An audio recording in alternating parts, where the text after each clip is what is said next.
నమస్తే రమ్మగారు. నమస్తే జయ. రమ్మగారు, మంచి కథలోకి వెళ్దాం. దానికన్నా ముందు సేమ్ పించ్ రమ్మగారు మన ఇద్దరు. అన్ఎక్స్పెక్టెడ్గా పింక్ మిమ్మల్ని చూడగా రమ్మగారు కూడా సేమ్ వేసుకొచ్చారే, కిచెన్ చేస్తే బాగుండేది అనిపించింది నాకు. పక్కపక్కన నుంచి బాగుండేది. ఈసారి ప్లాన్డ్గా అలా చేద్దామండి. అలాగే. తర్వాత స్నేహాలు రమ్మగారు, చిన్నప్పటి నుంచి పిల్లలకి పెద్దవాళ్ళకి అందరికీ కూడా స్నేహం అనేది అంటే మన జీవితంలో అదొక భాగం అయిపోతుంది కదా. ఆ స్నేహం చేసేటప్పుడు మన స్నేహితుడిని బట్టే మన వ్యక్తిత్వం తెలుస్తుందని చెప్తూ ఉంటాం. కానీ అది ఎట్లా డిసైడ్ చేసుకుంటాము, ఎట్లా తెలుస్తుంది మనకి స్నేహం మంచిదా కాదా, దాని మీదే మన వ్యక్తిత్వం ఎలా ఆధారపడి ఉంటుందంటారు? ఇప్పుడు స్నేహం అంటే మనం చిన్నప్పుడు కలిసి ఆడుకున్నది, తర్వాత కలిసి చదువుకున్నది, తర్వాత కాలేజీలు, తర్వాత ఇవి ఉద్యోగాలు లేదా వ్యాపారాలు, చుట్టుపక్కల ఇళ్ళు, కలిసి ఎక్కడికైనా వెళ్తూ ఉండటాలు, వీటన్నిట్లలో పక్క వాళ్ళ ఇంపాక్ట్ ఎంతో కొంత మన మీద ఉంటుంది ఉంటుంది. చూడు, సాధారణంగా బ్యాడ్ హ్యాబిట్స్ అన్నీ స్నేహాల్లోనే వస్తాయి. అవును కదా.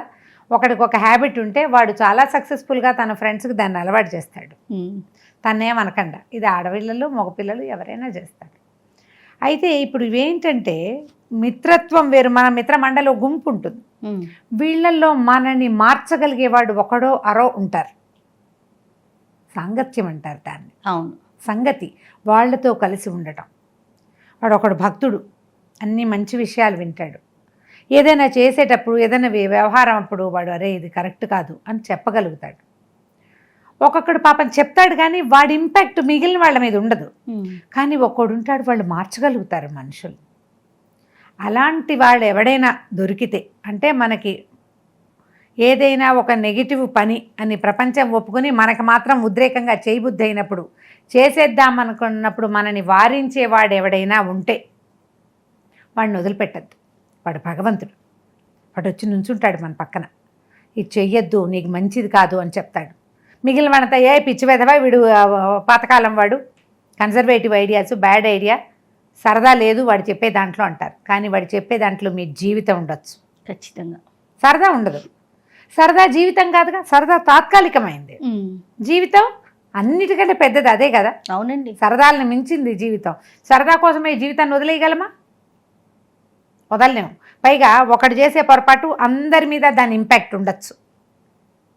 ఆపగలిగేవాడు ఎవడైనా ఒకడు ఉంటే, మీరు ఆ రోజుకి ఆగలేకపోయినా వాడిని మాత్రం వదిలిపెట్టకూడదు. సజ్జన సాంగత్యం అంటారు దాన్ని. మంచివాడు ఉంటారు కదా అట్లా. ఖచ్చితంగా ఉంటారు రమ్మగారు. ప్రతివాడు, ప్రతి వ్యక్తి తన జీవితంలో తనకి మంచి చేయటానికే తన పక్కన నుంచున్న వాడిని వదిలేసిన సందర్భాలు ఉంటాయి. వాళ్ళ నుంచి తప్పించేసుకుంటాం. వాళ్ళ వల్లే మన జీవితం మారిన దశలు కూడా మనం చూస్తాం. వాళ్ళే మనకు మంచి ఐడియా చెప్తారు. ఏదో కోపంలో, ఉద్రేకాల్లో, విసుగులో, అయిష్టంలో, లేకపోతే ఓ సరదా మిస్ అయిపోతుందనో ఈ స్నేహాలను వదిలిపెట్టుకుంటారు. ఎవరి మాటలో, చెప్పుడు మాటలు విని. జీవితంలో రాదు మళ్ళీ అది ఎప్పటికీ. భగవంతుడు విడిచి వెళ్ళిపోతాడు. ఇంకోసారి రకంగా దొరుకుతారు మీకు.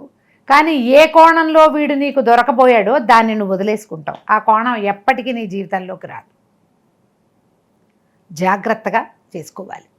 ఈ సజ్జన సాంగత్యం మీద ఒక కథ చెప్తా జయ. చందమామ కథ చాలా బాగుంది. అది చదివినప్పుడల్లా అనుకుంటాను నేను, వ్యక్తులు ఎట్లా మారతారో, ఎలా టర్న్ అవుతారో. ఒకసారి కొన్ని రోజుల క్రితం ఒకరితో మాట్లాడే నేను, ఒక 7-8 నెలల క్రితం. ఆయన ఒక 50+ అటు ఇటుగా నా వయసు ఉన్నవారేమో, డాక్టర్, వేరే ఇక్కడ కంట్రీలో సెటిల్ అవ్వబోయి ఇటీవల ఇండియా వచ్చేసారు. ఆయన చెప్పారు, దాదాపుగా నా జీవితంలో 36-38 సంవత్సరాలు వచ్చేదాకా నేను ఎప్పుడూ దేవాలయానికి వెళ్ళలేదు, గుళ్ళోకి వెళ్ళిన అలవాటు లేదు. మా ఇంట్లో ఏం పెద్దవాళ్ళంతా, మా వాళ్ళంతా గుళ్ళోకి వెళ్ళేవాళ్ళు కాదు. ఆయన నాయనమ్మ చదివించారట. చదువు చదువు చదువు చదువు అని ఎప్పుడూ చదువు మీదే ఉంచేవారు. ఆయన నాయనమ్మ, నా వయసు వాడి నాయనమ్మ అంటే ఆవిడ ఎంత పెద్దది. ఆవిడ కూడా పెద్దగా గుడి గోపి ఏదో ఇంట్లో ఓం ఉండేది అంతే తప్పిస్తే ఓ దేవాలయాలకు వెళ్ళిపోవటము, క్షేత్రానికి వెళ్ళటం, తీర్థానికి వెళ్ళటం ఏమీ లేదు వాళ్ళ జీవితాల్లో లేదు. ఆయన గంటసేపు చెప్పారు, నేను నీకు బ్రీఫ్గా చెప్తున్నా. ఎప్పుడు లేదు, చాలా తక్కువ. ఏవో కొన్ని సందర్భాల్లో ఇక అన్నవరము ఇలా 1-2 క్షేత్రాలు వెళ్ళారు. ఆ జన సమ్మర్దంలో ఆయనకేం ఫీల్ రాలేదట, ఫీల్ రాలా, వెళ్ళలేదు ఆయన. ఆయన 38 నుండి 39వ పుట్టినరోజుకి బహుశా ఏదో కాన్ఫరెన్స్కి ఇండియా వచ్చారు ఫారిన్ నుంచి. వస్తే అక్కడ హోటల్లో లాంజ్లో ఎవరి కోసమో వెయిట్ చేస్తుంటే ఎవరో ఒక ఆయన నామాలు పెట్టుకుని ఉన్న ఆయన కాసేపు మాట్లాడారు. ఈయనకి ఎందుకో ఆయన పిచ్చగా నచ్చారు. ఒక్కొక్కరికి నచ్చుతాం, గబుక్కుని మన మొహాలు నచ్చుతాయి, మనకు కూడా ఎవరి మొహమో నచ్చుతుంది. ఆయన నేను దర్శనానికి వెళ్తున్నాను, మీరు రండి అన్నారు. ఆ ఊర్లో ఏ ఊరో ఆయన నాకు చెప్పల. అక్కడ ఉన్న ఒక వెంకటేశ్వర స్వామి దేవస్థానానికి వెళ్ళారు లోపలికి. వెళ్ళిన తర్వాత ఒక పావు గంట 20 నిమిషాలకి లోపలికి వెళ్ళిపోయారు. ఆడంతా టికెట్లు, జనాలు, తోపులాటలు చూసి విరక్తి పుట్టింది. ఏమిటో ఈయన మాట విని ఎందుకు వచ్చాను నేను అనుకున్నారు. కానీ ఆ గర్భగుడికి దగ్గరగా వెళ్ళేసరికి అందరు నుంచున్నారట. ఈ లోపల ఈయనకి పరిచయమైన నామాలు ఆయన ఉన్నారు కదా, ఆయన చుట్టాలు ఎవరో దేవస్థానంలో ఉన్నారు. ఆయన ముందుకెళ్ళిపోయాడు. ఈయనకి ఉద్రేకం లేదు కదా, దేవుడి దగ్గరికి వెళ్ళిపోవాలని లేదు, విసుగ్గా కూడా ఉంది. యువతలే నుంచున్నారట. ఆయన ముందుకెళ్ళి వెనక్కి తిరిగి ఈయన్ని చూపించారట ఆ రెండో ఆయనకి. ఆయన ఒక కుర్రాన్ని పంపించారట. వాడు ఒక 15-16 సంవత్సరాలు ఉండి తిరునామం పెట్టుకున్న ఒక కుర్రాడు ఈయన్ని ఇట్లా చేయి పట్టుకుని రండి అని తీసుకెళ్ళిపోయాడు. ఆ పట్టుకున్న టచ్ ఇప్పటికి పోలేదండి అని చెప్పారు. ఇప్పటికీ నన్ను వదిలిపెట్టలేదు. ఎట్లా నన్ను అతను తీసుకెళ్ళిపోయాడంటే, నేను సరాసరి వెళ్ళి భగవంతుడు ఎదురుగుండా నుంచున్నానండి. నా జీవితంలో కొన్ని పదాలు చదవటమే తప్పిస్తే నేను ఎప్పుడు దాన్ని ఫీల్ కాలేదు. చేష్టలు దక్కి నుంచోటం, అంత అనుభూతి ఆయనకి. అప్పటిదాకా నాకు ఏమీ కలగల. ఆ పంచ కట్టుకుని బొట్టు పెట్టుకుని ఉన్న 15-16 సంవత్సరాల పురోహిత, సాధారణంగా వాళ్ళు ముట్టుకోరు ఎవరిని. అవును, ముళ్ళ దేవాలయాల్లో ఉన్న వాళ్ళు చటుక్కుని చేతులు అందించరు, కొంచెం బడిగా లోపల స్వామిని సేవిస్తారు కదా. మనం కూడా అయ్యగారికి వీడి దండం పెడతాం, ముట్టుకోకూడదు. ఎందుకు చేయి పట్టుకున్నాడో తెలీదు. అతను ఆ రెక్క పట్టుకుని ఇంచుమించుగా తీసుకెళ్ళిపోయాడు. అక్కడ నుంచోబెట్టాడు. వాళ్ళు ప్రసాదం ఎప్పుడు ఇచ్చారో, ఎప్పుడు తిన్నానో, ఏం చేశానో నాకు తెలియదండి. బయట కూర్చుంటే 1 గంట సేపు ఏడుస్తూనే ఉన్నారట ఆయన. ఎంతసేపు ఏడిచానో, నేను ఎందుకు ఏడుస్తున్నానో కూడా నాకు తెలియలేదు. ఆ నామాలు ఆయన పేర్లు తిరుమలాచార్యులు గారు ఇప్పటికీ ఈయనకి ఫ్రెండ్గానే ఉన్నారు. నేను ఆ రోజు నీకు నామాలు ఆయన చెప్పాను, కానీ తిరుమలాచార్యులు గారు ఇప్పటికీ నాకు ఫ్రెండ్గానే ఉన్నారు. నేను ఎక్కడికి ఏ క్షేత్రానికి వెళ్ళాలన్నా నేను ఆయనతో కలిసే వెళ్తున్నాను. ఒక్కసారి ఆయనతో కుదిరిన ఇది ఇక నన్ను భగవంతుడికి చేరువ చేసింది అని చెప్పారు. ఇది ఒక ప్రత్యక్షమైన అనుభవం. ఇలాంటి అనుభూతులు చాలా మందికి ఉంటాయండి. సడన్గా జీవితంలో ఒక చేంజ్ వస్తుంది, ఎవరో తీసుకుపోయి చేంజ్ చేస్తారు. అవును, నా జీవితంలో మార్పు కూడా ఎవరో కారణం. అంతే, టక్కిన ఒక పూటలో లైఫ్లో చేంజ్ వచ్చేసింది. డెఫినెట్గా ఇలాగే అవుతుంది. ఈ సజ్జన సాంగత్యం కథ చాలా బాగుంటుంది. దేవలుడని ఒక ఆయన ఉండేవారట పూర్వం. ఈ దేవలుడు మంచి భక్తుడు, చాలా సజ్జనుడు, దైవభక్తి కలిగిన వాడు. సంసార తాపత్రయం లేదు. ఏదో పని చేసుకునేవారు, కొద్దిపాటి పొలాలు అవి ఉన్నాయి, సంసారం లేదుగా. ఆయన డబ్బు అట్లా పక్కకి కూడేగా వేయగా దాన ధర్మాలు పోగా ఆయన దగ్గర ఒక 2000 రూపాయలు చేరినాయట. ఈ 2000 రూపాయలని ఏదైనా చెయ్యాలి, సత్కార్యమని ఉండేది ఆయనకి. అయితే అప్పట్లో ఆయనకి ఏం తెలిసింది, ఈ మన హరిద్వారంలో ఒక సత్రం ఇది ఉందని, క్షేత్రం, ఒక మఠం లాంటిది ఉందని, అక్కడ వచ్చిన ప్రజలందరికీ జాతి వివక్ష లేకుండా అందరికీ భోజనం పెడతారని, ఎవరైనా వెళ్ళి అక్కడ ఉండొచ్చని, తపస్సు చేసుకోవడానికి, ప్రార్థన చేసుకోవడానికి, ధ్యానానికి అనువుగా ఉంటుందని, ఆ మఠానికి ఎవరైనా డబ్బు ఇవ్వచ్చని తెలిసింది. హరిద్వారం వెళ్దాం అనుకున్నారు. ఇక్కడ ఉంది ఆ హరిద్వారం ఎక్కడో. సరే వీళ్ళు అంచెలంచెలుగా వెళ్దాం అనుకున్నారు. ఈయన తన దగ్గర ఉన్న ఒక పనివాడిని, భీముడు అనే ఒక పనివాడిని పుచ్చుకుని అతన్ని తోడుగా పెట్టుకుని హరిద్వారానికి బయలుదేరారు. వీళ్ళు ప్రయాగ చేరారు. మొదట ఆ ఊరు ఈ ఊరు మొత్తం తిరుగుతూ ప్రయాగ నుంచి పడవలో వెళ్ళాలట హరిద్వారానికి. అప్పటి కాలం. కానీ ఆ కాలంలో ప్రయాగ ఎక్కువగా దొంగలకి నిలయంగా ఉండేది. ఆ ఊళ్ళో యాత్రికులు ఎవరైనా వస్తే బాగా మోసాలు చేసేవాళ్ళు. ఇప్పటికీ క్షేత్రాల్లో మోసాలు జరుగుతూనే ఉంటాయి. అప్పుడు ప్రయాగ మరీ అధ్వానంగా ఉండేదట ఆ కాలంలో. అక్కడ జూతశాలలు, పానశాలలు కూడా ఉండేవి. ప్రజలు పెద్ద భక్తులుగా ఉండేవాళ్ళు కాదు. ఈయన పడవ తీసుకోవాలనుకుంటే పడవ ఇంకా దొరకల, మాట్లాడుకోవాలి. భాష ఒకటి రాదు, ప్రయాగ అంటే హిందీ కదా. అయితే ఏమైంది, ఆ ఊళ్ళో రమేష్ అని ఒక కుర్రాడు ఉన్నాడు. వాడికి 30 ఏళ్ళు ఉంటాయి. ఈ రమేష్కి చిన్న పన్న ఆస్తుంటే అంతా జూదాలుగా తగలబెట్టేశాడు. డబ్బులు లేవు వాడి దగ్గర. అప్పులు పెట్టి పుట్టే దశ కూడా లేదు. అన్ని చోట్ల అప్పులే, పానశాలల్లో అప్పు, జూతశాలల్లో అప్పు. కానీ వాడికి జూదాలు అవి సరదా. ఏం చేసేవాడు, ఇట్లా యాత్రికులుగా ఎవరైనా పై ఊరి వాళ్ళు వస్తే వాడికి 5-6 భాషలు వచ్చు. ఈ పెద్దవాళ్ళందరితో మాట్లాడి చల్లగా వాళ్ళ చేత తన ఖర్చులన్నీ పెట్టించుకునేవాడు. తిండి తిప్పలు కావద్దు, డబ్బు కావాలి కదా. అప్పుడు అతనికి ఈ దేవలుడు కనపడ్డాడు. ఆయనతో మాట్లాడాడు. ఎక్కడికి వెళ్తారు ఏమిటి అన్నీ కనుక్కున్నాడు. ఈ కపటం ఎరగని దేవలుడు నా దగ్గర 2000 రూపాయలు ఉన్నాయి, నేను హరిద్వారం వెళ్తున్నాను అక్కడ ఇవ్వడానికి అని చెప్పేశాడు. వీళ్ళు దొరికింది లెట్గా దొరుకుతుంటే ఎందుకు ఊరుకుంటారు. ఈ రమేష్ ఏమన్నాడు, అయ్యో మీకు పడవలు దొరకవండి, 2 రోజులు ఆగాలి మీరు ఇక్కడ, మీరు ఈ సత్రాల్లోనూ వాటిలోనూ తినలేరు, ఎందుకు వచ్చిన సత్రం నాతో రండి, మా స్నేహితులు ఇల్లుంది, మీరు అక్కడ భోజనం చేదురు కానీ నేను అక్కడే తినొచ్చాను అన్నాడు. ఈ దేవాళ్ళు అన్నాడు, అయ్యా ఇవాళ ఏకాదశి నేను భోంచేయను, భీముడికి పట్టింపు లేదు, వాడు ఎక్కడైనా తింటాడు, వాడు ఊరు చూడ్డానికి పోతానన్నాడు, వాడి దారిని వాడు తిరిగి వస్తాడు, ఏదో తింటాడు ఎక్కడ దొరికితే అక్కడ, వాడికి సిద్ధాంతం లేదు, నాకు అసలు భోజనమే అక్కర్లేదు ఇవాళ, రేపటికి పడవ దొరికితే రేపు మేము వెళ్ళిపోతానులే అనేసరికల్లా, అయ్యో మీకు అక్కడెక్కడో తత్వ విచారం జరుగుతోంది, ఏదైనా అంటే ఈయన ఏమన్నాడు, మంచి రోజు కదా ఏకాదశి కదా, ఏకాదశి రోజునేమిటి హరికథలో ఏమైనా ఉంటే అలాంటివి వినాలి. అవును అనేసరికి అబ్బో తత్వ విచారం బ్రహ్మాండంగా జరుగుతుంది ఇక్కడ, నాకు తెలిసిన జ్ఞానానంద ఒక ఆయన బోధిస్తాడు, రండి మిమ్మల్ని అక్కడ తీసుకెళ్తాను, మీతో పాటు నేను కూడా ఏకాదశి ఉపవాసం ఉంటాను అని చెప్పి ఆయన్ని వెంబడి పెట్టుకెళ్ళాడు.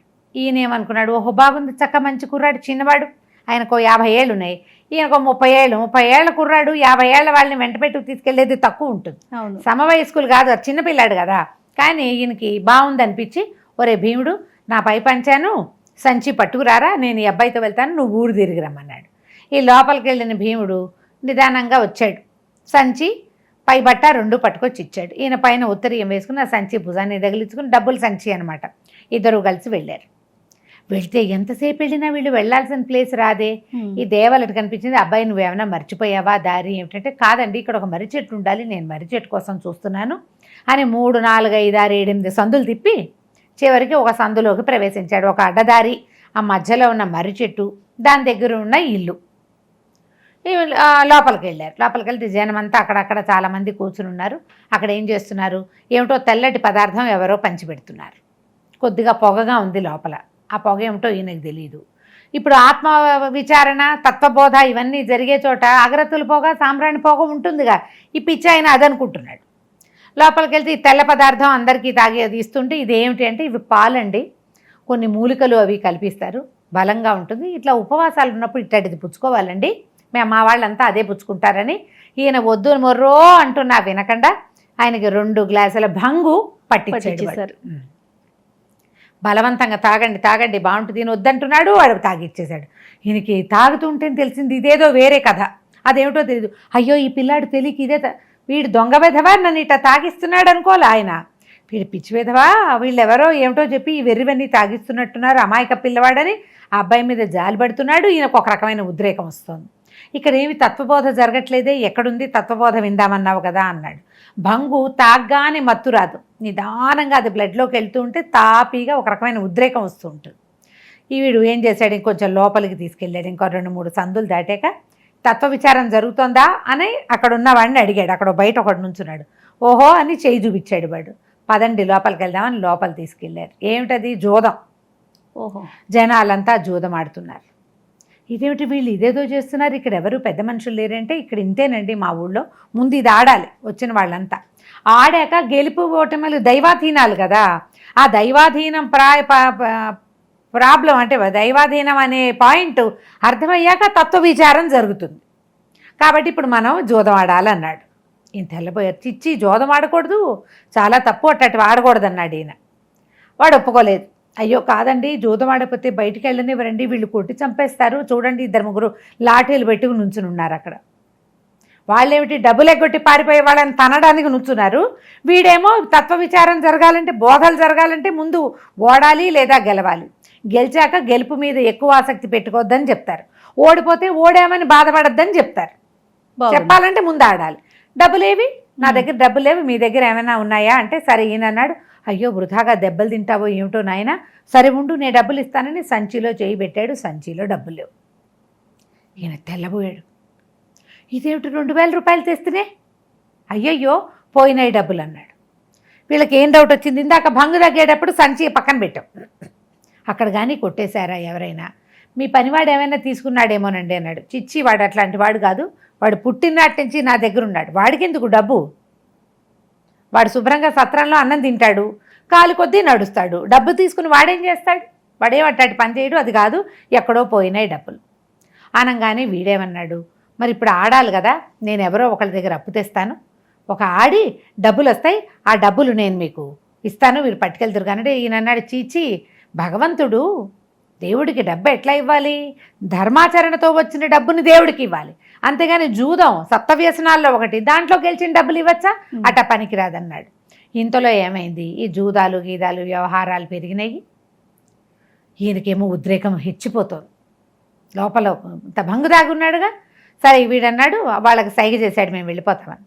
ఇక్కడ ముందు ముందు ఇంకా చాలామంది ఉంటారండి, అక్కడ చూద్దాం పదండి అని ఈయన్ని వెంబడి పెట్టుకెళ్ళాడు. ఓ చోట పొట్టేళ్ల పందెం జరుగుతుంది, అది జూదమే, పొట్టేళ్ల పందెం మాత్రం జూదం కదా, ప్రాణులు మీద ఆడడం, కోడి పందాలు, అవునవును, పొట్టేళ్ళు పందెం. ఈ లోపల ఏమైంది, ఆ భీముడు అక్కడే ఉన్నాడు, పొట్టేళ్ళ పందెం చూస్తున్నాడు.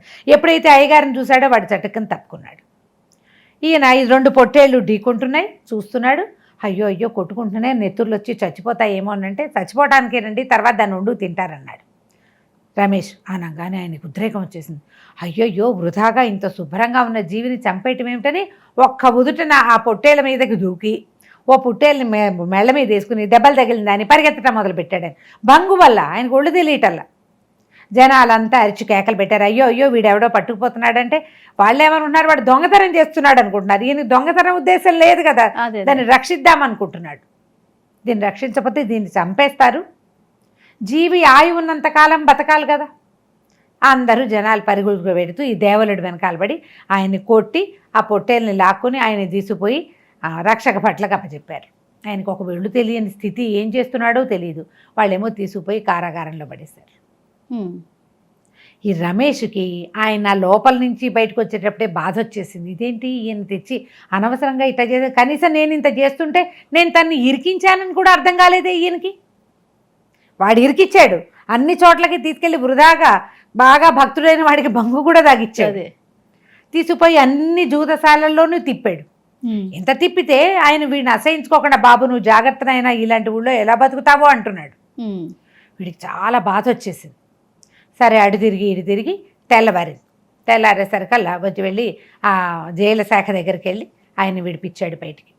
అయ్యా మీరు బయటికి రండి అంటే, ఎటా చేసావు ఇదంతా అన్నాడు. ఏముందండి, జూదం ఆడాను రాత్రంతా, డబ్బులు వచ్చినాయి, జూదంలో డబ్బులు ఇక్కడ కట్టి మిమ్మల్ని విడిపించానండి అన్నాడు. ఈయన అన్నాడు, నేను ఏదో నేరం చేశానని తెచ్చారు, విచారణ కాకుండా నన్ను ఎట్టా వదిలిపెడతారంటే నేను డబ్బులు ఇచ్చి విడిపించాను అన్నాడు. చీచి, జూదం నుంచి తెచ్చిన డబ్బులతోటి విడిపించటం ఏమిటి, అట్లా పనికిరాదు నాయన, పర్వాలేదు ఎన్నాళ్ళు శిక్ష పడితే నేను అన్నాళ్ళు జైల్లో ఉంటానులే, ఏదో దేవుడికి అప్పచెప్దామా డబ్బులను వచ్చాను, పోయినాయి, పోతే పోని, నేను అధర్మం ప్రకారం రాను బయటికి, నన్ను లోపలికి పంపించమన్నాడు. వాడు బతిమిలాడుకున్నాడు ఈయన్ని, బాబు నన్ను క్షమించండి ప్లీజ్ అండి బతిమిలాడాడు. బతిమిలాడి ఆయన ముందు దిగిన సత్రానికి తీసుకొచ్చాడు. అక్కడ చూస్తే భీముడు లేడు. భీముడు ఏడేంటి, భీముడు కనపడలేదు. ఇప్పుడు ఈయనకి ఇంకా చింత వచ్చింది. సరే రమేష్ అన్నాడు, ఈయన ఇక్కడ ఈ ఊళ్ళో ఉంచకూడదు, ఇవాళ నేను వదిలేసా, రేపొద్దున ఎవడైనా ఈయన పట్టుకుంటే మళ్ళీ ఈయన సమస్యలు మొదటికి వస్తాయి, అందుకని నేను ఒక 10 రూపాయలు ఇస్తాను, నేను ఇది ఎక్కిస్తాను, ఇక్కడ దాకా వచ్చారు కదా, హరిద్వారం చూసి ఇంటికి వెళ్ళిపోండి, మీరు ఆ సత్రంలో ఉంటే ఎవరో ఒకళ్ళు మీకు సహాయం చేస్తారు, డబ్బులు లేకపోయినా పర్వాలా అక్కడ సత్రంలో ఉండొచ్చు అని చెప్పి పడవ బయలుదేరుతోంది, మిమ్మల్ని నేను పడవ ఎక్కిస్తానన్నాడు. ఆయన్ని తీసుకెళ్తుంటే వాడికి ఎంత దుఃఖంగా ఉందో, అయ్యో ఇంత మంచివాడిని ఇట్లా పనిచేశాను, ఇప్పుడు ఈయన్ని పంపించేస్తున్నాను, ఈయన ఎవరికి దొరుకుతాడో ఏమైపోతాడో, నేను ఇంత వెధవ పని చేశాను, చచ్చిన జీవితంలో ఇంకా ఈ పని చేయకూడదు, ఇప్పటిదాకా మోసం చేసిన వాళ్ళందరూ ఎంతో కొంత మోసకారులు, ఈయనేమో అట్లాంటి వాడు కాదు, మంచివాడు. చాలా దుఃఖంగా ఉండి కాళ్ళు పట్టుకొని దండం పెట్టి, ఇవాళ మీ వల్ల నాకు చాలా తెలిసిందండి, మీరు చెప్పిన ధర్మ మార్గంలో నేను ప్రవర్తిస్తాను, ఈ ఊళ్ళో ఉండనులేండి, నేను కూడా వీలైతే నేను కూడా హరిద్వారానికి వచ్చేస్తాను, ఇక్కడవన్నీ నిప్టాయించుకుని అని చెప్పి ఆయన పడవెక్కించాడు. ఆయన బాబు వీడేమన్నా ఇతనికి రమేష్కి ఏం డౌట్ వచ్చింది, 2000 పోయినాయి ఈయన బ్యాగ్లోంచి, వీడు దుర్మార్గుడు కాబట్టి వీడికి వెంటనే ఆ భీముడే పట్టుకుపోయాడేమో అని వాడికి అనిపిస్తోంది లోపల. ఈయనంటాడు, నాయన మా భీముడు అమాయకుడు, పిచ్చి పెదవా, వాడికి ఏం తెలీదు, ఎక్కడైనా కనపడితే ఒక్క 10 రూపాయలు ఇచ్చి వాడిని మా ఊరు పంపించేసి, వాడి ఈ ఊళ్ళో బతకలేడు, ఇక్కడ భాష రాదు వాడికి అని చెప్తున్నాడు.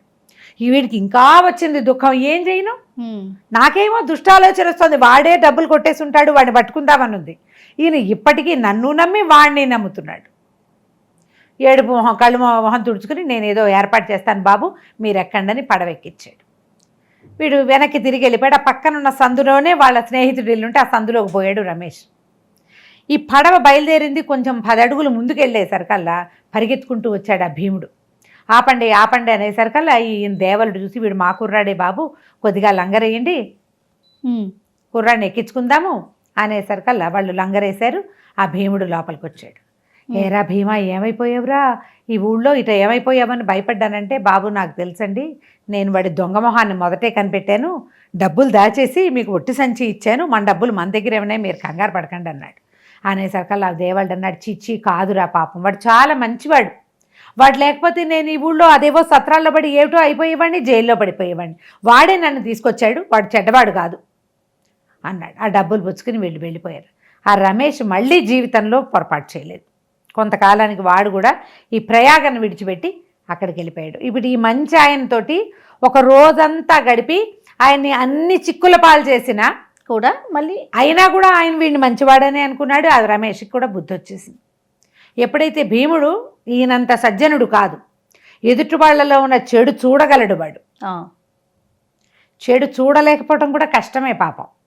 ఈ కథ చదివి ఎన్నిసార్లు చదువుంటానో నేను, ఎన్నిసార్లు చదివినా ఇలాంటి అమాయక ప్రాణులు ఈ లోకంలో బతకలేరు. కానీ అలాంటి వాడు ఒకడు తగిలాడా, ఎప్పుడూ ఆపేక్షగా ప్రేమగా మనసిచ్చి ఉండేవాళ్ళు తగిలితే వాళ్ళని వదిలిపెట్టద్దు. నేను చెప్పిన డాక్టర్ గారి ఇన్సిడెంట్ నేను అది ఎప్పుడు గుర్తొస్తూ ఉంటుంది. అవును, మన ఎవరైనా తీసుకెళ్తే టక్కిన ఎవరి వల్ల అయినా మనకి ఒక ఉపయోగం కనుక కలిగితే వాళ్ళని మర్చిపోకూడదు. అంతే కదా రమ్మగారు, కదా, ఖచ్చితంగా అండి. అప్పుడు చూడు వాళ్ళ వల్ల మారుతాం, వాళ్ళ వల్ల తర్వాత మనకి ఇబ్బంది అనిపించినా కూడా అవును మళ్ళీ ఈ విషయాన్ని మనం వదిలిపెట్టకూడదు, ఆలోచించుకుంటాం. మనకి ఈ గొప్ప వచ్చిన ప్రతిసారి, ఈ ప్రతిష్ట వచ్చిన ప్రతిసారి కూడా వాళ్ళని గుర్తు చేసుకుంటాం. ఆ గుర్తు చేసుకునే వాళ్ళు, జ్ఞాపకం పెట్టుకునే వాళ్ళు, ఎవరికైనా చెప్పినా చెప్పకపోయినా మనసు లోపల అట్టే పెట్టుకునే వాళ్ళు మంచి వాళ్ళుగా మిగులుతారు. అలాంటి కొంతమంది ఉండటం వల్లే ఇంకా మన ప్రపంచం ఇట్లా సజావుగా వేళకు వానలు పడుతూ కాస్త ఎండాకాలం సజావుగా ఉంటూ పంటలు పండుతున్నాయి కదా కంచికి మనం ఇంటికి. సూపర్. నమస్తే. నమస్తే. And for more videos, please subscribe to iDream. Please subscribe to iDream. Please subscribe iDream. And please subscribe to iDream. For more videos, subscribe to iDream. please like, share and subscribe to the channel. Congratulations, iDream. Subscribe to iDream. Subscribe to iDream.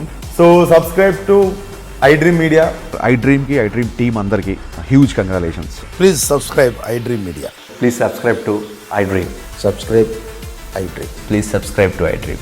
iDream అంటే నా కళల channel subscribe చేసుకున్న నోరు తిరుగుతలేదు, మీరైతే గంట గుర్తు కొట్టండి. For more such videos, please subscribe to iDream.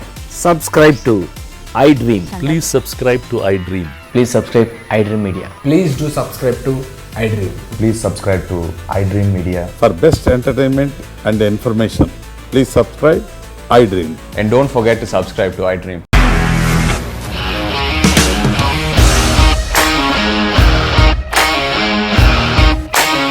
ఇండస్ట్రీలో కమిట్మెంట్ ఇష్యూస్ వస్తే నీకు కూడా వచ్చినట్టు మార్నింగ్ తీసుకెళ్ళాలంటే కొట్టి పడేస్తారు.